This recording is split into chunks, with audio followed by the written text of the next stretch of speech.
this administration's at it again. They've ordered some new furniture. What kind? Modern furniture, Danish modern blonde furniture. I always knew this president had a proclivity towards blondes. Well, I just want you to know that Americans need American furniture, big, fat legs, and bold floral prints. And another thing, what's with that cat of theirs? Sneaky socialist creatures. We need more animals with big, dumb, stupid dog expressions on our faces. Crush.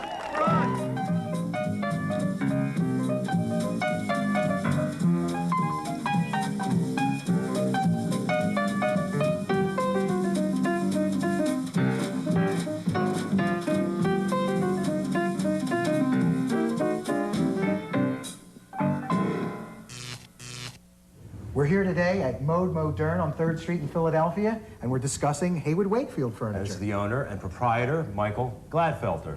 Hi, Michael. Hi, Ed. Joe, how you doing? Good. Fine. As I said, Haywood Wakefield we think is a comer.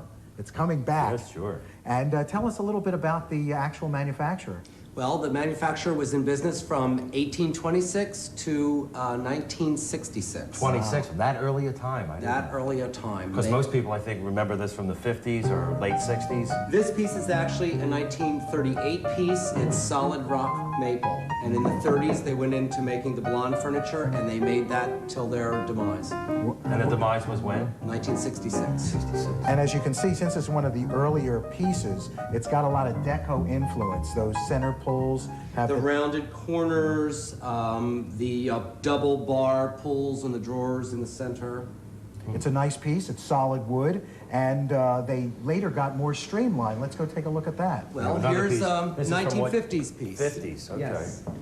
It's a difference in color, too. It's more of a brown color, whereas the other one had more of a yellow. This finish is called champagne. Champagne. The other finish was called wheat. There were several other finishes available as well.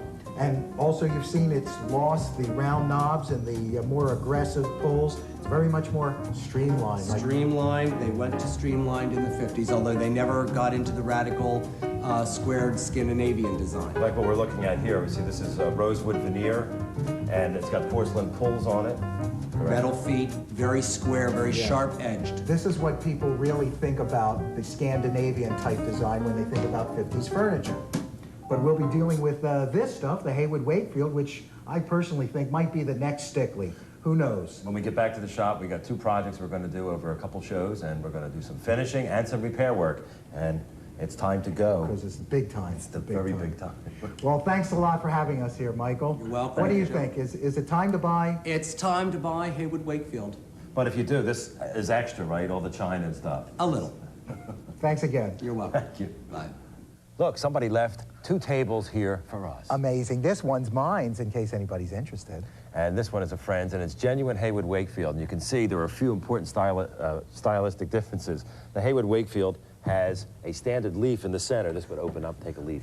Whereas this one, mine, it has a unique leaf on the end, which makes it real easy to catch your hand in it or to put in a new leaf by itself. And this is probably Danish. Now you can see the Haywood Wakefield has a huge water spot where the finish is completely peeled. Had a dog named Water Spot, while mine has lots of scratches and general wear. Of course, you didn't use coasters. Well, I started to use table pads right after it got to this point. Just like the rest of America. So different design aspects and different problems. But what we have to do to both of them is strip the tops, and we'll see what we get. Now, I wanted to mention on this beautiful, the Uberblast, and you got on here. It's well, very nice. Kind of like B. Arthur meets Dr. Dre. I think you should wear maybe this. Like Jean Moreau is a French maid. Stilettos, a little lace hat. I dust, okay, monsieur? Okay, now first thing I did here, see, I got a piece of masking tape right on the edge here. Because if you're going to strip just the top, you may want to put a little piece of tape down, tape on the paper, and just go around the whole table like that. But for the sake of time. Yeah, and America's penchant for things moving very quickly. Because you don't want to have to watch it stripping. Look, I have little mice already put the dead gloves at the on. bottom here. See, we're the same gloves. Yeah, I know. This is where June spilled the brust. Now we're going to use this orange stripper again. We're going to plane it on, and then we'll let it work. Scrub it off with the chips. We'll wash it down with some lacquer thinner, some alcohol, and then we'll chips again. Chips again? Or is it a Chips Ahoy? Chips again, and then we will sand, You will hand sand, I will electrify. and then we will get to finishing. Remember, you're not painting a masterpiece. You're just slopping it on. Show 3. I always like to say that. True to my roots. True to my roots.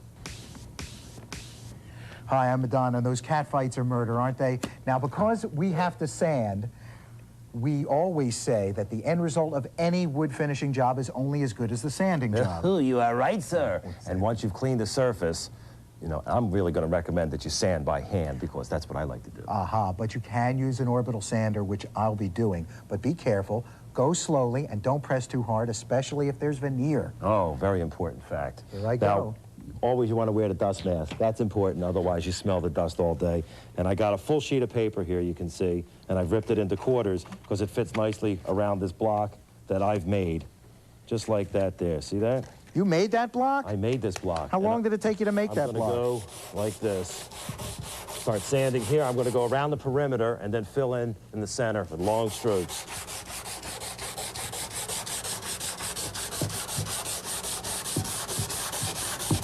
Now, everybody hold their ears, wear your dust mask for the orbital 2, and go slowly with the grain.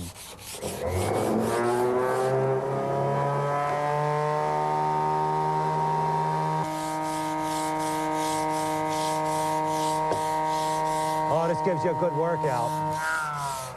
And did we tell you we're using 80 grit paper? Well, we are. This is 80 grit paper because this is birch, and it's strong, and it's durable. What I like to do after I sand that first time is to wet the wood. What this does is it raises the grain of the wood, and then we'll go back with a finer grit and sand off those little hairy fibers.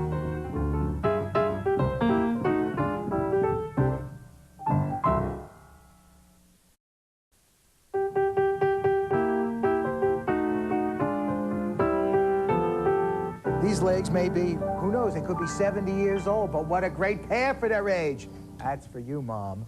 Now, we have two different pairs of legs with two different problems for our tables. Those Wakefield legs, they're curved. They're in good shape. We're just going to sand and then recoat.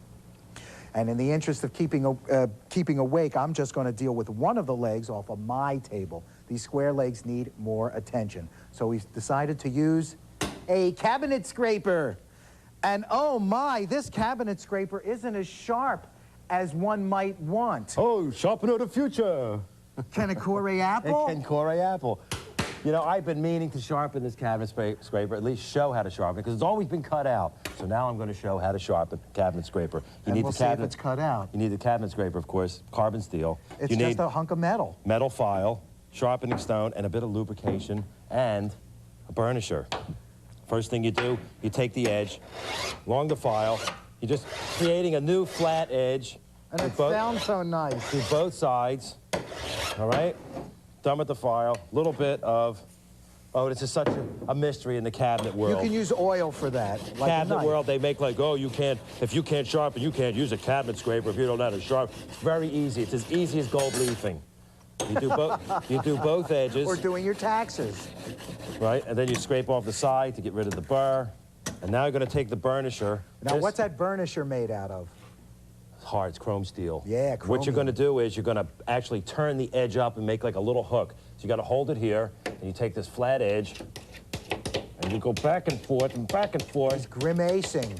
See, I can only do this with my right hand. And then you take the flatter end of the burnisher right against the edge, and you pull up.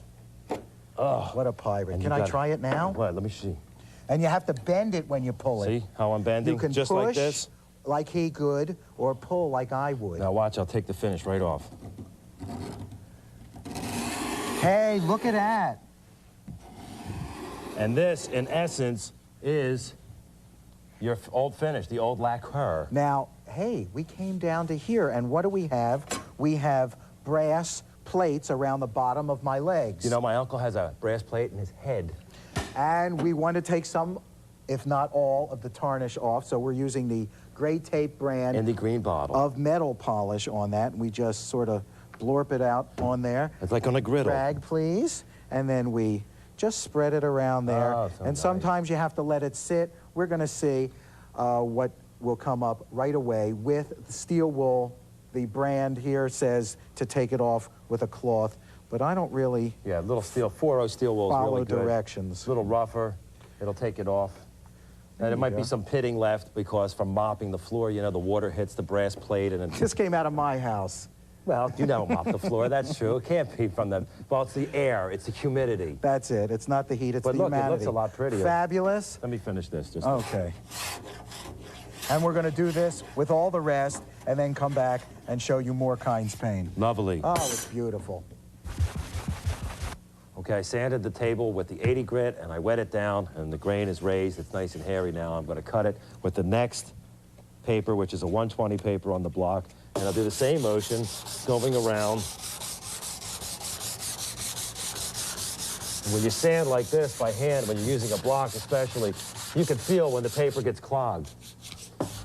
When it gets clogged, there's two things you can do. You can take a wire brush and scrub it. Wire brush. Or you can throw it away and you take a new piece of paper. Always use fresh paper because if you don't, then you're not sanding. And I know some people will say, oh, that's wasteful. It's not such.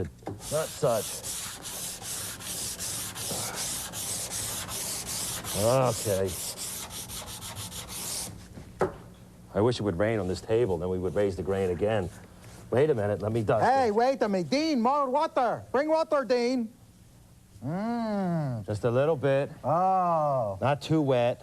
Are you being wasteful with sandpaper again? Look, we're not buying new furniture. We have to waste something. Open the rag up. Oh, I didn't get it wet right. Well, you didn't get the edges all wet. Are you sanding the edges? I didn't see you sand the edge in I what... sanded them off camera. Ah, but I have to wet them on camera. Yeah. Is this a double standard? Now is a time for all good men to stain. Uh-huh. You can't find a stain such as this in a store. I'd like to thank the Academy. Now, I've seen stencils on the back of Haywood Wakefield furniture, of which this is an example, that say wheat, others say champagne. Some people prize the champagne even more. It's lighter. Well, when this stuff was manufactured, it was sprayed on. That is to say, after the stain was applied, a toner was sprayed on and then a clear coat. But the stain I'm going to make is going to begin with some white paint. Ivory. Much like the same color that we used on the Hoosier. In fact, it is the same color. Yeah, because we couldn't afford a new can. Because we're making an opaque stain. A little bit of ivory, and we get a little bit of special walnut. Very special It's walnut. very special because we're using it. Okay? And we're using another can to mix. Now here's yellow ochre. O-C-H-R-E. French yellow ochre. Let's have a little bit of this yellow oxide. Just spritz it in there. Now I got to do a test On a pallet. on a palette. No, not a palette. I just want to clamp this in because we're going to use the paint mixer back here. The fine old antique paint mixer. And now we go up here because I want to be on the boardwalk again. Massage the feet. Oh, it's a little lighter, but you got to remember when we mix the toner, we're going to be using an amber varnish. It'll take it down a peg. And when the clear coat goes on, that will also lend a glaze, an amber color to it, so we'll get the exact color. Boy, do I want a hot dog. I think it's got a nice color myself. I thought you didn't like this kind of furniture. I don't. I just like experimenting and making the color. The furniture is not that exciting to me. Although I'm just I doing like it, and I because think you it's asked a for it. comer. You know, I used to have all dark woods in my house, and now it's all blonde. Now he's just got a brighter outlook on life. That is the stain. Let's take a few more paper towels, go around. And you want to let this dry for at least 24 hours. And then what we'll do is we'll give it a spit coat of shellac, the ubiquitous spit coat of shellac. The never-ending spit coat. And then we'll show you how to mix up that toner, and we're going to be spraying that on with an electric sprayer.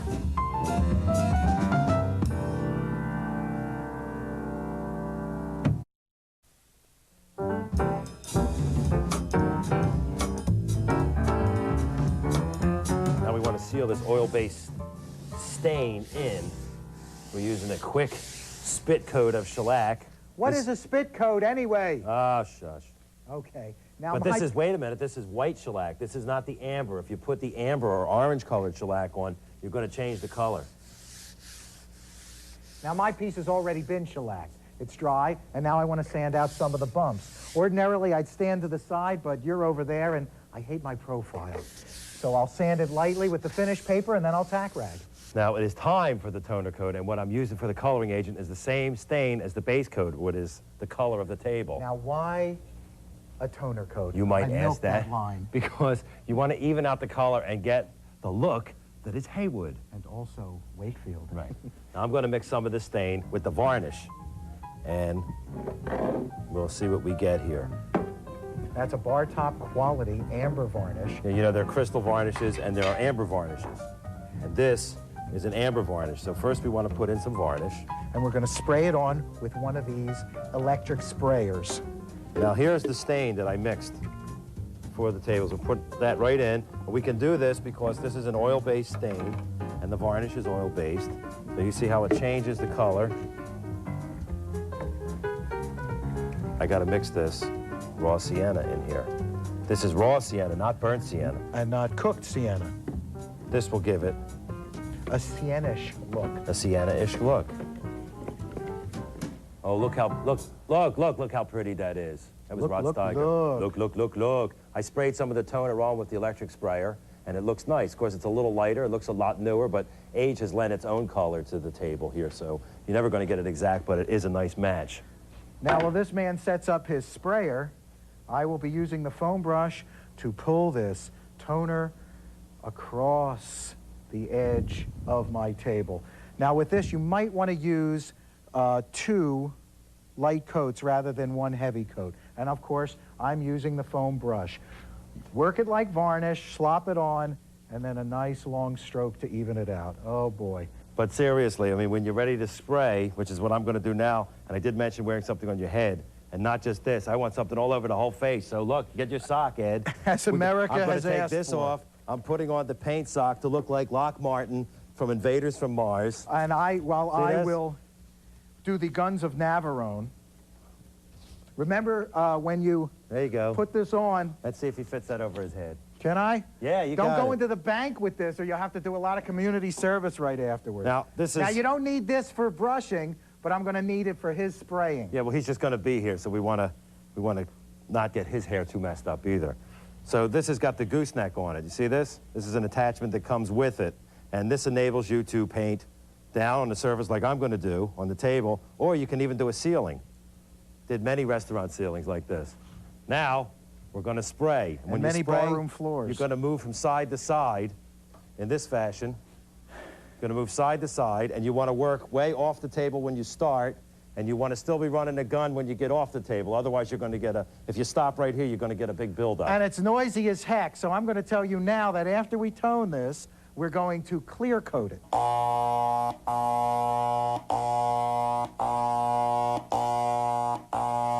Now just put a light coat on. You don't want to put too heavy a coat, otherwise you'll obscure the grain completely.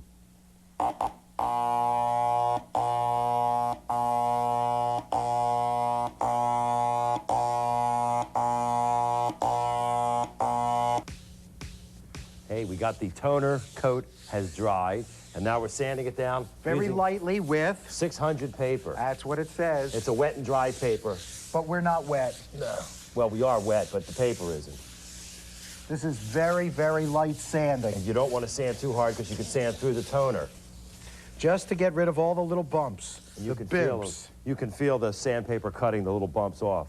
Whoa, right Hey, there. right in the trash can. Now I want to make a tack rag. We ran out of tack rags on the set, See, we fold. so I do it the old way that I used to do when I did bar tops. Yeah, right. You take a little bit of varnish Varnish and you paint it on the tack And rag you paint or it the paper towel. on the this is it. This is the way you do it. It works really well. Sure it does. What does? And it gets off the dust. You know, if you work these just right, listen, you can make them squeak, honestly. He's so musically inclined. Oh, no. This will get the dust out, and now we have to clear. Now I'm going Coat. to varnish. With what kind of varnish, This sir? is a bar top quality varnish. It's very hard, very durable, and it is an amber varnish. You can see by the color. So that's going to add the final color to the finish. And remember how I brushed on my toner? It's the same thing. And normally I would use like a 3-inch brush, but we ran out of brushes too. So I'm using the 2-inch brush.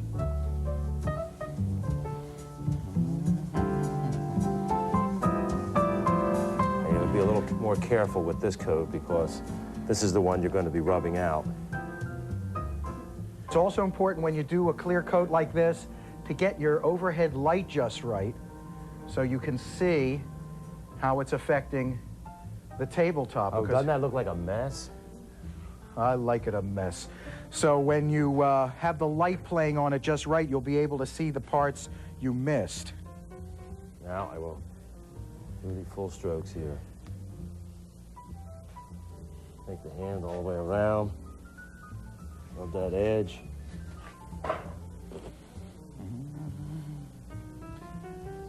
Take the paper towel.